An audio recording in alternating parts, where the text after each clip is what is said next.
자, 효과적인 방법에 대한 고민이 이제부터 시작이 돼서 효율성에 대한 말씀을 드릴 건데요. 제가 말씀드렸던 대로 이렇게 좀 제가 생각할 때 불가능이라고 생각하는 걸 효과적으로 가능하게 하려면 어떻게 하면 될까 고민을 하다가 이제 제 강의의 제목이 생각이 나신다면 상당히 IQ가 높으신 분입니다. 자, 바로 이겁니다. 자기소개서가 드라마처럼 쓸 글자 수의 여유가 없다는 거죠. 그래서 광고처럼 써라 라고 제가 카피를 뽑아봤어요. 자, 요거는 다른 말로 제 드라마가 아니라 광고라는 이야기를 드리면서 아까 우리 앵그리님께서 이야기를 아까 잠깐 해주셨는데요. 자기소개서가 픽미업 하는 이야기 해주셨죠. 그죠? 그게 광고하고 자소서의 공통점이 된다는 거죠. 즉 그 목적이 비슷하다는 거예요. 그리고 그 다음에 광고하고 자소서의 또 공통적인 목적이 공통점이 광고도 짧죠. 광고가 긴 거, TV 광고가 긴 거 못 보셨을 겁니다. 1분 넘어가는 것도 광고도 보기 힘들어요. 자소서도 글자 수가 굉장히 짧다라는 거죠. 그런 점에서 물리적인 양이 작고 글자 수나 시간이 작고 적고 그리고 그 광고와 자기소개서의 목적이 비록 파는 물건이냐 사람이냐의 차이지 똑같이 픽미업이다. 즉 나를 뽑아달라라는 부분에서 공통적인 목적을 갖고 있다라고 해서 제가 지금까지 광고 기법이 굉장히 많이 발달을 해왔고 또 고민들을 해서 이게 우리 광고 홍보학과나 이런 것도 인기학과가 되지 않습니까? 그래서 이 광고처럼 한번 써보는 것도 상당히 효율적인 방법을 도입하는 데 상당히 도움이 될 것 같다라고 생각을 해서 이 카피를 뽑아봤고요. 그리고 또 하나가 생각이 나더라고요. 영화 예고편 보셨죠? 이 예고편하고 자기소개서도 좀 비슷한 면이 있어요. 예고편은 재미없는 예고편은 없죠. 그리고 예고편도 짧죠. 길지 않죠. 영화처럼 2시간 막 이렇게 가는 게 아니죠. 그래서 이것도 역시 예고편이 재밌어 가지고 우리가 그 예고편의 목적이 예고편 보고 재미를 느껴서 저 영화 보고 싶다 해서 본다면 예고편의 역할을 다한 거죠. 마찬가지예요. 자기소개서도 자기소개서를 잘 써서 매력적으로 써서 그 자소서를 읽는 평가자가 이 친구 면접에서 한번 보고 싶은데 학생부가 좀 부족하더라도 이 친구가 어떤 친구일까 조금 궁금하네. 나 한번 직접 보고 싶어라고 해서 면접 단계에 올린다면 단계별 전형에서요. 그렇다면 이 자기소개서의 역할은 이미 다 충분히 했다. 특히나 요즘의 상황이 이 1단계, 2단계로 넘어가는 단계별 전형에서는 더욱더 영향력이 막강해지는 거예요. 왜 그러냐면 그 2단계에 올라가지 않은 1단계에서 떨어진 친구들은 아예 충원 합격 대상자가 안 되거든요. 그래서 자소서를 통해서 내가 2단계까지 올라간다면 합격할 가능성이 그만큼 높아진다라는 말씀을 드리고 싶습니다. 자, 그래서 제가 광고 하나를 직접 보여드리겠습니다. 이 광고는 벌써 이제 유효 시간이 지난 광고라서 제가 강의에 도입을 했고요. 한 3년 반 이상 된 광고입니다. 그랜저 IG가 나올 때 광고인데요. 이 광고에서 제가 지금 여기 보여드리는 제목 한 장면을 포착하라가 어떤 의미일까 자소서하고 연관을 시켜보면서 광고 하나를 보시기 바랍니다.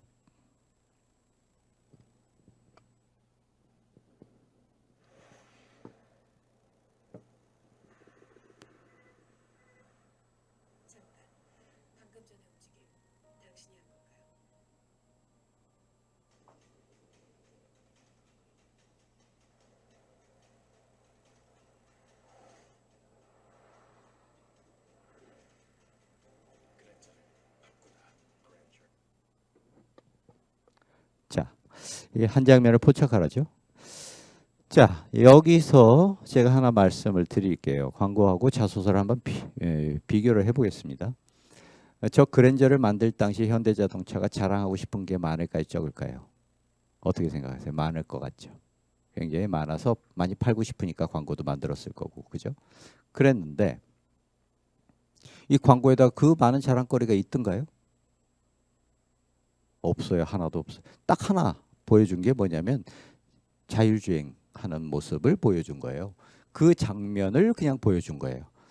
그러면서 우리 현대자동차 그랜저 만들면서 자율주행 기능을 이렇게 넣습니다라고 말로 했나요? 또 말로 하지도 않았어요. 그냥 보여주기만 한 거예요. 근데 그 보여주는데 카피를 하나 떴죠. 방금 전에 움직임 당신이 한 건가요? 그럴 뻔했는데 그랜저가 빨랐네요. 그랜저가 했다라는 것을 암시하고 있는 거죠. 직접 화법으로 이야기하나요? 절대로 안 합니다. 이게 포인트예요. 자기소개서에서 내가 자랑할 게 있다고 해서 내가 이런 자랑거리가 있어요라고 직접 화법으로 얘기를 하는 순간 그 글을 읽는 사람은 벌써 방어막을 딱 쳐요. 그래, 너 잘났네? 근데 나는 공감이 안 가. 이게 문제라는 거죠. 그래서 이 방식을 우리가 자기소개서에 한번 도입을 해보자. 무슨 얘기냐면 그랜저의 아주 자랑거리가 많고 그런 거는 어디 가면 있냐면요. 그랜저 영업소에 가면 팜플렛으로 책자가 딱 나와 있어요. 그죠? 아주 자세하게 디자인부터 해서 또 선택사양, 뭐 판금이 어떻게 들어가고 뭐 모든 정보들이 거기다 들어가 있죠. 그죠? 그게 바로 여러분들의 학생부라는 겁니다. 그 학생부에 있는 내용을 광고에서 다시 얘기를 했나요? 그럴 시간도 없고 그래 봤자 감동도 안 가는 거죠. 자소서도 마찬가지라는 거예요. 자소서도 학생부에 있는 많은 자랑거리들이 10개, 20개 있어도요. 그것을 자소서에 녹여낼 글자 수가 모자라죠. 턱없이. 그래서 딱 의미 있는 제일 중요한 한두 가지만을 포착하는데 그걸 포착해서 보여주는 방식도 직설 화법으로 바로 내가 이렇다라고 이야기를 하면 또 그게 공감을 못해요. 그렇기 때문에 내가 어떤 경험을 했다면 그 경험의 한 장면을 보여주면 되는 거예요. 그래서 그 경험을 했던 장면을 보는 사람으로 하여금 아, 얘가 이랬겠구나라고 공감시키려고 하는 게 포인트라는 거죠. 다시 말해서 많은 것을 얻으려고 넣으려고 욕심을 내는 순간 자소서는 산으로 간다는 거 제가 강조드립니다. 자, 자소서에서 첫 번째 가져야 될 자소서 쓸 때 마음가짐은요. 내려놓아야 돼요. 내려놓고 그렇지만 나한테 가장 의미 있고 나한테 가장 중요했고 했던 것이 무엇인가 내 고등학교 생활을 반추해 보는 그 시간이 필요합니다. 그래서 나를 성찰해 보는 거죠. 그래서 어떤 순간에 내가 이런 자소서 질문에 가장 유효하게 어필할 수 있는 순간이었나를 고민해 보는 것이 그 출발이고요. 그래서 그 출발을 고민해서 찾아냈다면요. 이미 반은 된 거예요. 그랬으면 그 순간에 나의 이야기를 해주면 돼요. 그리고 상대방으로 하여금 아, 그랬겠구나라고 암시를 하면 되는 거예요. 이게 포인트예요. 나는 희생정신과 봉사심이 투철해요라고 아무리 백날 이야기 해봤자요. 내가 아무리 10시간, 100시간을 공부했다고 이야기를 해봤자요. 공감하지 않습니다. 그런데 10시간, 100시간 하는 중간에 있었던 이야기를 하면요. 아, 이 친구가 정말 이거 열심히 했겠구나라고 생각할 수 있는 거죠. 이게 자기소개서가 작성할 때 내가 가져야 될, 여러분들이 가져야 될 마인드예요. 욕심 부리시면 안 된다는 거예요. 마치 이건 이솝우화에도 나오죠. 이렇게 호리병 안에 뭐가 있는데 과자나 보석이 있는데 그거를 손 하나가 간신히 들어갈 정도의 가늘기의 호리병이에요. 근데 거기 뭐가 많다고 해서 한 움큼 집어내면 내 손이 빠지나요, 안 빠지나요? 안 빠져요. 그냥 이 손가락 두 개로 한두 개 이렇게 딱 집어서 이렇게 하면 빠지겠죠. 손이 들어갔으니까 빠지기도 빠질 거 아닙니까? 그죠? 그겁니다. 그거 생각하시고요. 욕심내지 않으셨으면 좋겠습니다. 그 방법이 바로 한 장면을 잘 포착해 보자라는 거예요.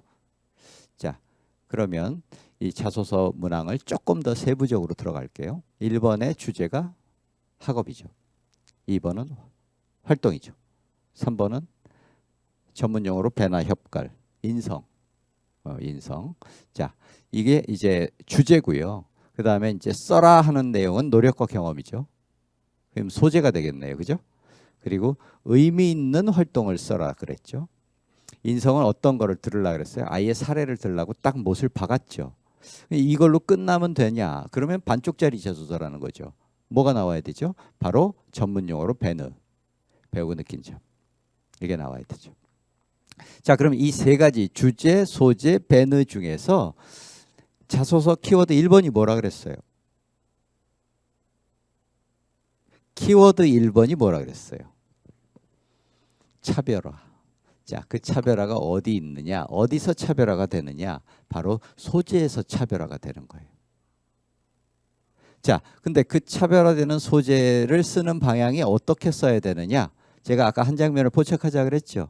그게 바로 나한테 이런 일이 일어났답니다 라는 이야기를 해주는 게 포인트예요.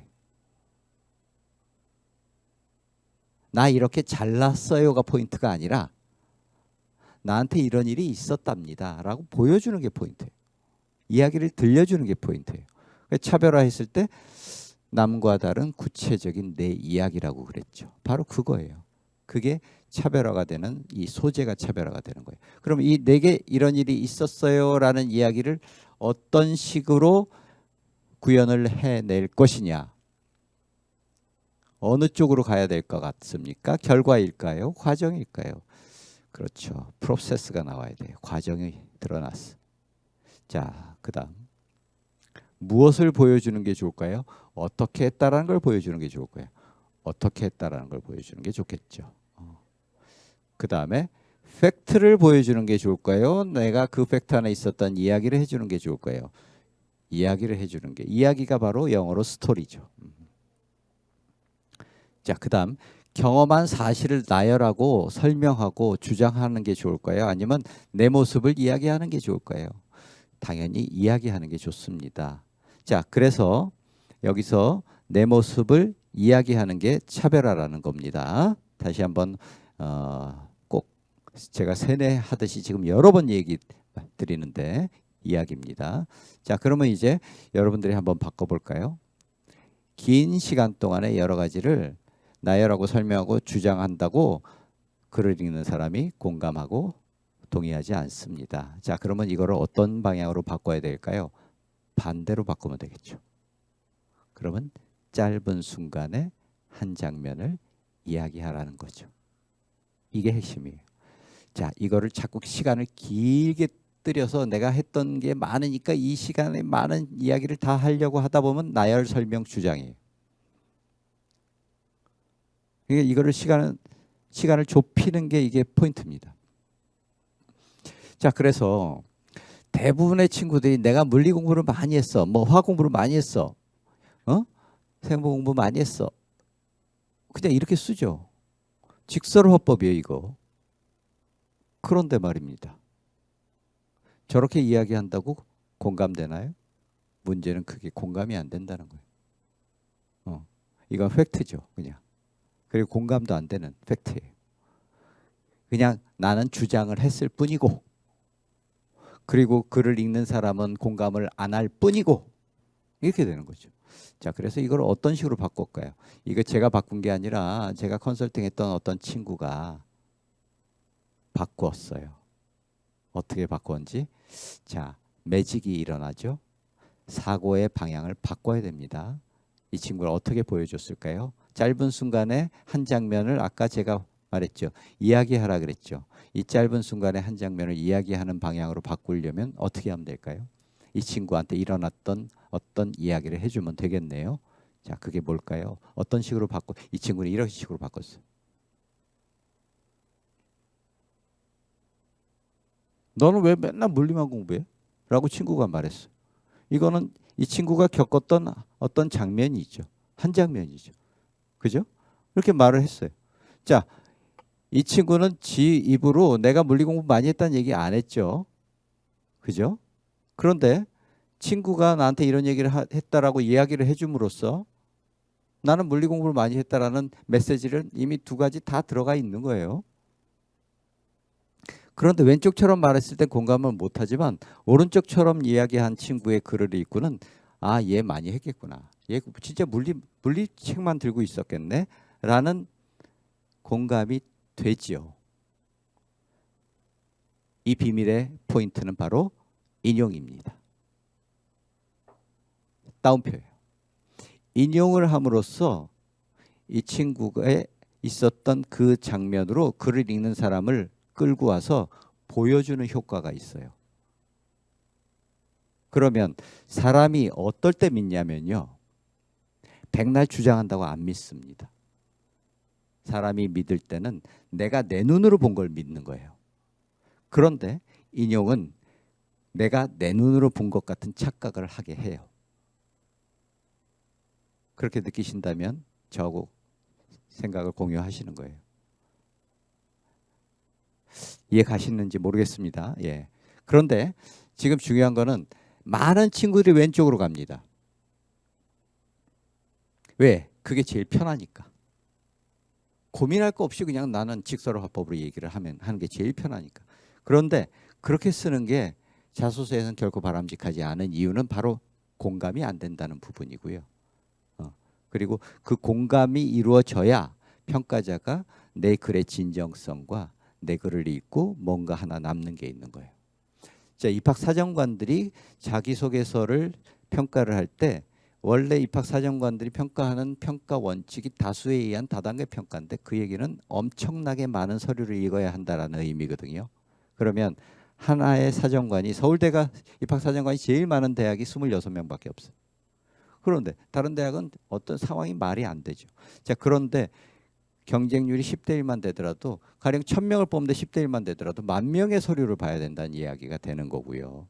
근데 그 10,000명의 서류를 26명이 균등하게 나눠서 보는 게 아니라 내가 한 명의 학생이 한 사람으로 평가받는 게 아니라 여러 사람한테 평가를 받기 때문에 그건 또 곱하기가 돼요. 이래서 자소서에 어떤 임팩트 있는 표현이나 저런 공감하는 부분은 굉장히 중요한 포인트가 된다라는 말씀을 드립니다.